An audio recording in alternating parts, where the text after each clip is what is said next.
à toutes et à tous, c'est Kana et dans la vidéo d'aujourd'hui, je vais vous parler de mon expérience concernant tout ce qui est lié de près ou de loin au poids de quand j'étais aux États-Unis. Pour ceux qui ne me connaissent pas, déjà, enchantée, bienvenue sur la chaîne, je m'appelle Kana et je viens de passer une année aux États-Unis et plus précisément en Pennsylvanie. Et là-bas, j'ai accompli le, sans vouloir me vanter, exploit de n'avoir pris que 3 kilos durant toute mon année d'échange, ce qui n'est vraiment pas beaucoup, sachant que la moyenne est d'environ 8 kilos. Et dans cette vidéo, je vais vous donner mes 6 meilleurs conseils pour prendre le moins de poids possible pendant votre année d'échange. Mais avant de commencer, je tiens à préciser que bien entendu, le poids c'est juste un chiffre, ce qui importe vraiment c'est que vous soyez à l'aise dans votre corps. Une année d'échange, surtout aux États-Unis, pays des fast-foods, des sodas et de tout ce qui est gras, forcément ça peut faire prendre quelques kilos. Et au fond c'est pas grave parce que prendre du poids pour prendre du poids, on s'en fout. Par contre, ce qui est grave c'est de ne plus se sentir bien dans notre corps à cause de ça. En plus, le poids que vous prenez en année d'échange est super facile à perdre parce que c'est uniquement du gras, donc il suffira de modifier votre alimentation un peu, ce que vous allez faire de toute façon en revenant en France parce que l'alimentation est pas du tout la même. Et aussi en faisant du sport, moi ça fait 3 mois que je suis revenue, même pas,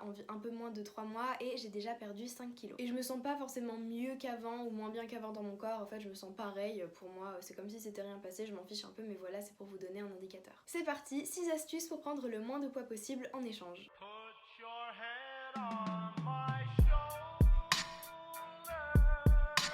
En parler à sa famille d'accueil. Parfois, c'est vrai, les familles américaines ont tendance à avoir un régime alimentaire beaucoup plus lourd et beaucoup plus gras qui ne va pas forcément nous correspondre. Dans ces cas-là, il faut absolument pas hésiter à leur en parler et à leur dire que vous êtes plus à l'aise et plus confortable avec une alimentation plus saine. Pour remédier à ça, vous pouvez les accompagner lorsqu'ils font les courses pour choisir des ingrédients vous-même que vous pouvez cuisiner et même cuisiner pour toute la famille des plats moins caloriques. Comme ça, vous leur faites découvrir un peu votre culture, vous participez aux tâches ménagères, ce qui est super important dans la maison de sa famille d'accueil en année d'échange. C'est super important de communiquer sur ce genre de choses, n'hésitez surtout pas à en parler à votre famille d'accueil. Privilégiez l'eau ou autre boisson non gazeuse au soda. On n'y pense pas assez, mais les sodas en grande quantité, comme c'est le cas aux États-Unis, il y en a partout, vous allez avoir 1001 occasions d'en boire, c'est énormément, beaucoup de sucre. Essayez donc d'en boire que rarement quand ça vous fait vraiment plaisir, croyez-moi, ça va déjà diminuer considérablement votre consommation de sucre. D'ailleurs, boire de l'eau c'est bon pour le corps, c'est bon pour la peau, ça aide à la perte de poids, et petite astuce bonus pour avoir encore plus d'effets bénéfiques grâce à l'eau, vous pouvez la mélanger à du jus de citron. Évitez de grignoter. Aux États-Unis, vous aurez tout le temps envie de manger parce que les Américains ont tendance à être constamment entourés par de la nourriture. Mais essayez de pas vous laisser trop tenter par le grignotage parce que c'est comme ça que vous allez prendre le plus de poids. Faites-vous quand même plaisir de temps en temps, bien sûr, mais faites attention à ne pas trop manger entre les repas. S'inscrire dans un club de sport au lycée. Une super manière de brûler des calories et se faire des amis en même temps, et ça on en a bien besoin lors d'une année d'échange, c'est de s'inscrire à un club sportif au lycée. Ils sont super variés avec plein de sports différents, plein de niveaux différents, donc vous inquiétez pas, on n'a pas besoin d'être super bon pour pouvoir en faire partie. Vous allez forcément trouver un qui vous correspond et ça peut être une super occasion d'essayer de nouvelles choses. Établir une routine sportive en dehors des cours. Lorsque vous serez à peu près acclimaté là-bas et que vous commencerez à connaître à quoi ressemblent vos semaines, essayez d'y incorporer donc dans votre emploi du temps des séances de sport à la maison ou des temps pour aller courir. C'est ce que j'ai fait pendant un an et ça m'a beaucoup aidé, que ce soit mentalement ou physiquement. Non seulement vous prendrez moins de poids, mais vous vous sentirez aussi beaucoup mieux dans votre tête parce que le sport a des effets positifs sur le moral et sur le corps. Voilà, j'espère que cette vidéo vous aura plu et surtout qu'elle vous aura aidé. N'hésitez pas, si vous avez des questions, à me les demander dans les commentaires ou à me DM sur Insta qui s'affiche juste ici. D'ailleurs, suivez-moi sur Insta, c'est là que vous pourrez me poser le plus de questions, où j'interagis le plus avec vous, où je vous demande vos avis sur quelle vidéo je devrais poster. J'y poste aussi des conseils pour les étudiants d'échange, pour les voyageurs, des citations, de la motivation, bref, un peu de tout, allez voir. Si vous avez d'autres astuces de ce genre, n'hésitez pas à les mettre dans les commentaires, ça peut être super intéressant et vous pouvez vous entraider entre vous. À la prochaine!